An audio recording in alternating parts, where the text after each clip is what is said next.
Oh, I'm in the void. Oh dear, I'm already in the void.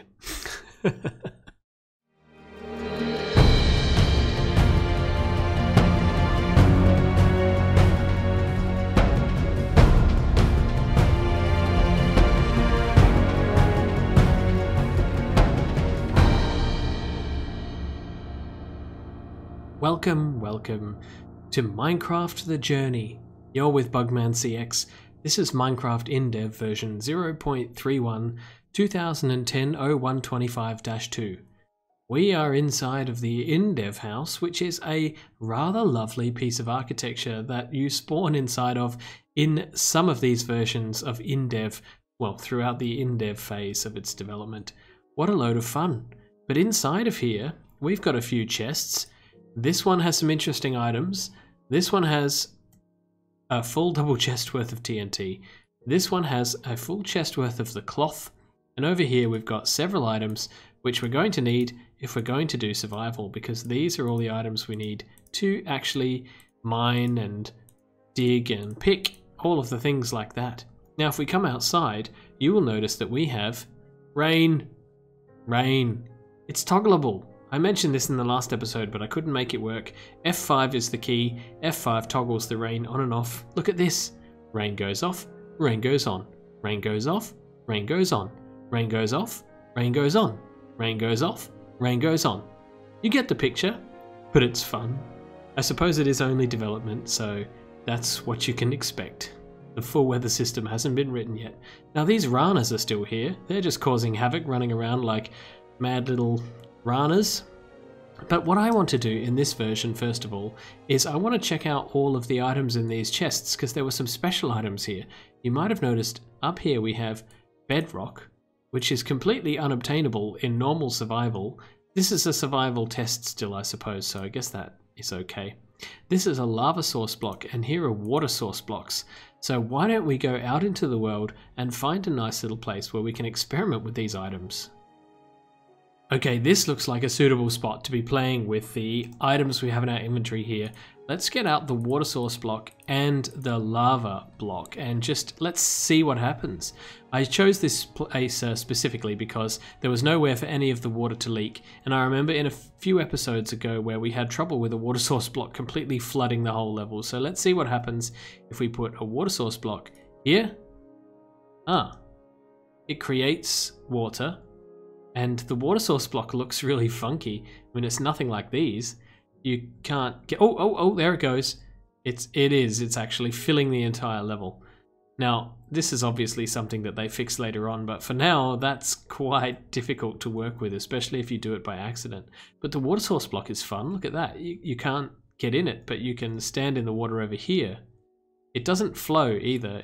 Oh, there we go. I've broken it, and you can pick the source back up. Okay, that's pretty cool. And I guess this will just stay like that forever? Well, fair enough. What happens if we put a lava source block in there?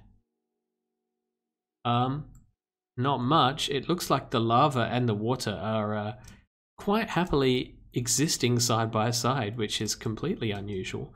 Let's go over here and see if we can find another spot to pour this lava out and see what happens. This could be interesting. Let's do it right here. Because the lava, as I understand it, flows like water. It used to do this. So here it goes. Let's see what happens. It's flowing through the little chasm. I'm keen to see what happens when it breaches the outside here. If it just keeps going on infinitely. Or what? I mean, who knows? We could completely destroy the whole level, right?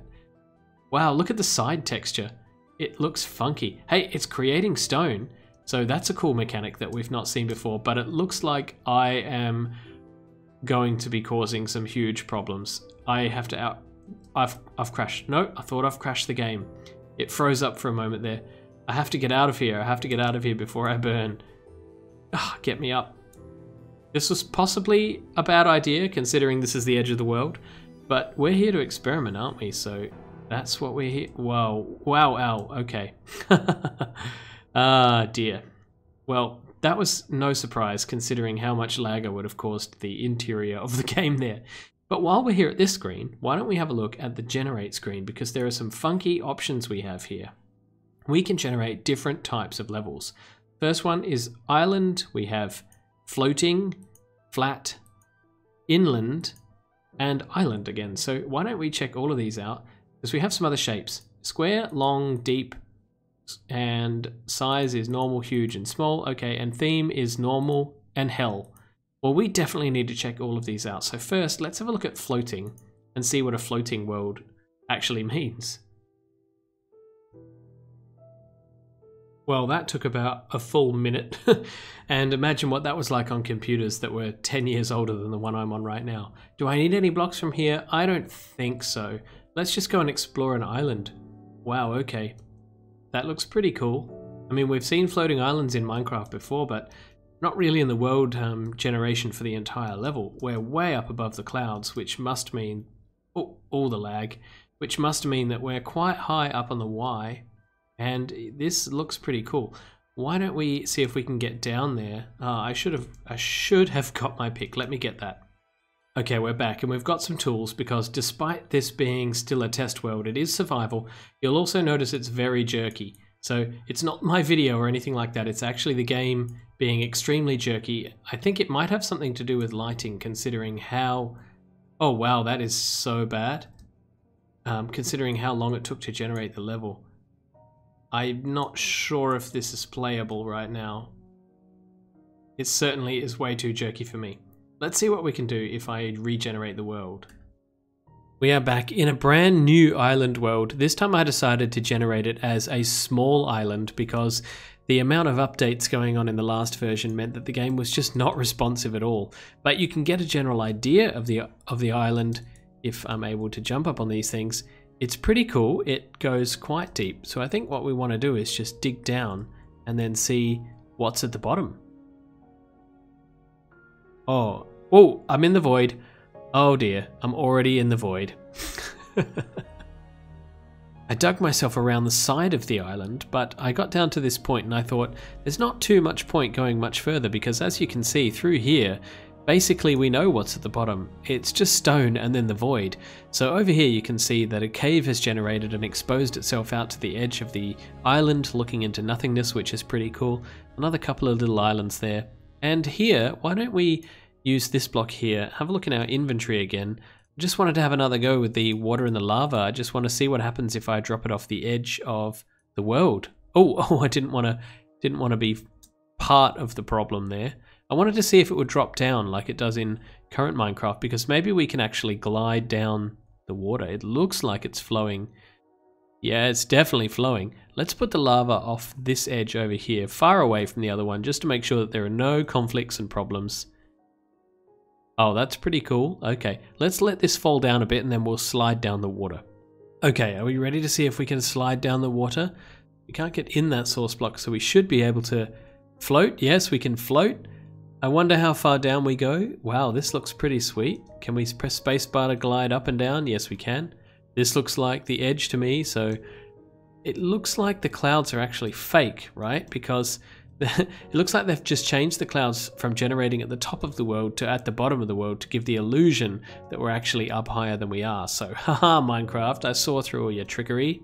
But this is definitely the end of the world because once I go past this point... Oh, I'm just dead. And there's the void. Well, let's have a look at this type of world, the flat square world. I want to check this out and see what it looks like. We should appear in the InDev house, and we do. Let's get our tools again just in case we need them, because you never know, you might need those. And this is just a completely flat world, isn't it? Sort of what you'd expect from the description. It is pre-populated with trees, which is pretty fair, and doesn't look like there's too much more to it. I'm not noticing any ranas. Let's go around and see if we can find any. Well, I've wandered around for a little while and I haven't found any ranas, but I have found this.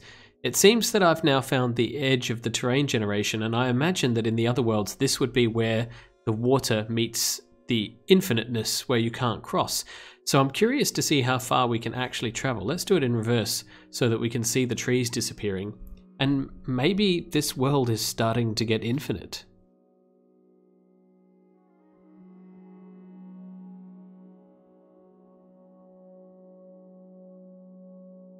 and the trees are beginning to fade into insignificance and disappear on the horizon. This is actually quite impressive for Minecraft very, very early development versions. The render distance is quite impressive, although perhaps there isn't a complicated terrain to render, so it's not too much of a hassle. But I'm keen to keep on going and see how far we can get before everything just goes to flatness.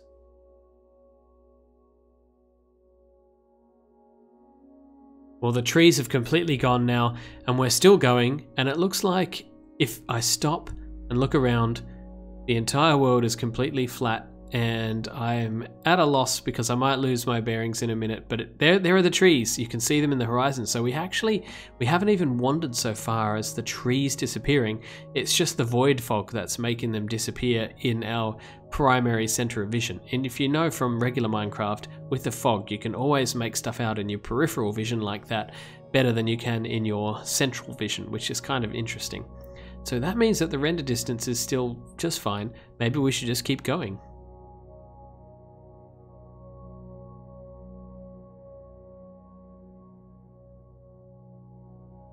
Well, I've travelled out for another minute or two, but it doesn't look like there's anything to see. If you look this way, look at the peripheral vision, there are no trees anymore. I am curious to know if I can dig here. No, I can't. I should have tested this before, but it looks like I'm in a special part of the map where I'm unable to dig, change, or place any blocks. I don't actually have any in my inventory to place, so that's a shame we couldn't test that, but I imagine you can't do anything out here. So what do we do out here? Probably nothing. Why don't we just generate a new level and head back and test a new type? Well, it's time to generate the inland world, and I imagine that this looks much like what we've seen before. Yep, here we go. The map would be inland. What does that mean, inland? Maybe it means that it is like the flat map. Here are the Ranas, they're back. Maybe it means it's like the flat map we had before, it's just that our portion is terrain generated, and yes, it does seem to be the case. So if we head out here to the edge of the map, it must look a little bit weird. Well, we've gone outside of the edge of the map now, and it definitely looks strange. It just looks like the whole world has been kind of cut in half like this. But actually, all that's going on here is that the internal portions of the map are the only bits that have been pre-generated, and everything outside of this zone is all just flat grass, and nothing ever will be able to be built there. So in the last version, we tried to break these blocks, and we couldn't, as you could see, but we can break these on the inside of the map, and there's the bedrock. In fact, we try and place the block, I'm right-clicking, we can't. So this is definitely showing that Minecraft is only so far able to generate terrain within a fixed portion or size of the map, probably because it generates it all at once rather than in the current versions where it generates it as the game, or as you explore the map further and further out. Well, so much for this peaceful place. I'm keen to check out that hell theme that we saw before. So if we generate a new level, we'll leave it an island, change the theme to hell. Let's have a look. Oh, this is gloomy. The whole level is dirt. It looks like we're on an island surrounded by lava. There's no grass growing anywhere. It looks like the Ranas are still here. Yeah, she's hiding in a bush because she's too afraid to explore the world. It looks like her only option is to dive into the lava. I can't even get her out at the moment. So wow, this is extremely dark, isn't it? Very, very hellish. Ah, wow. This looks incredible. Oh, sorry Rana, I saw that. This is just a little lake, and with the lava, it looks spectacular. It looks so bright, so amazing. So what I want to test out here is whether the grass will spread. So if we just leave that one single grass block there, we should see grass spread. I bet you that it does, because obviously the world has just been generated with dirt. But let's stand here and stare at a dirt block for a while and see what happens. And there it goes. It just spread. So there you go, myth busted. The grass will spread in hell. I think it is worth pointing out while we're here that there is a new shadows and lighting engine in this version of the game. So what we're seeing here is basically the progressive shadows. Each block is slightly less lit than the rest as we move away from the light source.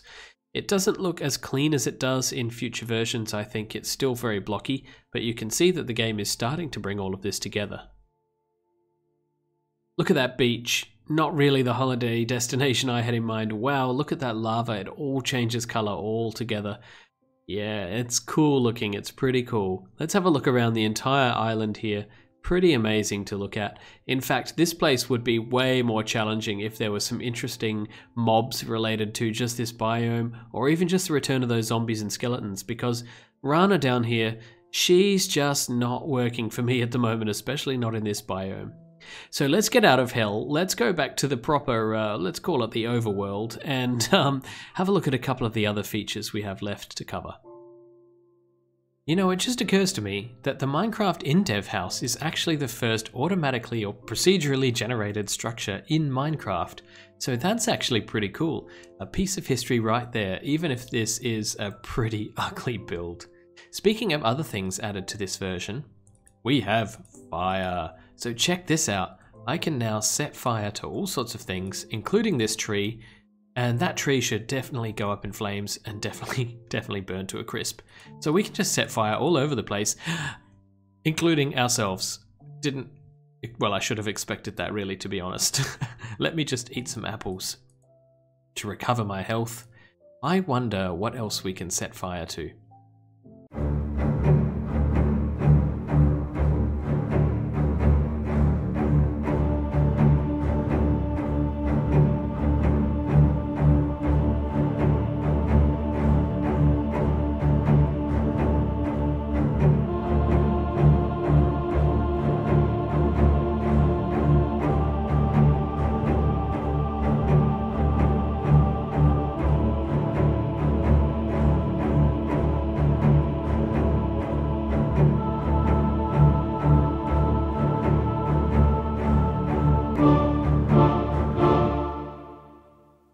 I gotta be honest, I'm not even sure how I felt about that. But now there's one more thing to check out, and that is the bow, because the bow has been added to this version, and I still have the arrows like before, but now I can fire them with my bow. Look at that. I should check that out in slow-mo because that's a pretty sweet animation.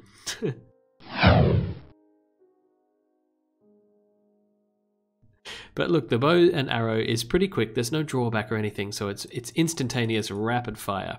But sadly, other than Rana here, there's nothing to fire at, and sadly the arrows don't seem to work on her, so that is no fun at all. I mean, she's not susceptible to bow and arrow, but she is susceptible to fire, so that's at least something to know. But there are no other mobs on this level, no creepers, no skeletons, no zombies, sadly. So it seems that the game has taken away all of the fun stuff and left us with this. But that's what the game is at the moment. One of the other features is under the menu here is the save level is back.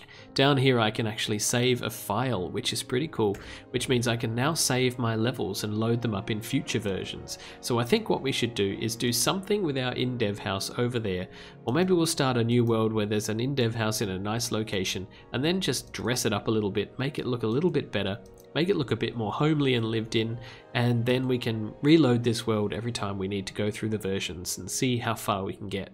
Now I know that in future versions, when the game starts to get infinite, that is in the inf-dev stages of its development, then we will have to abandon this world and go into that world. So I'm not too worried about establishing myself in any great capacity in this version at the moment. Just enough to see us through a few more upgrades so that we can play with the new features until we get on the road to infinite world generation. But that's all we have time for in this episode, so thank you so much for joining me in this episode 3, and please join me again in episode 4, it should be coming out real soon now. I've been recording these in advance, back to back, but I hope that at some point soon, my recording should catch up with you so that I can read all of your comments, and when we start playing survival properly, your comments will form part of what we build in the episodes. But thanks once again, please leave a like and a comment if you really enjoyed yourself, subscribe if you want to, and join the Discord, which is linked down in the description below if you feel like it.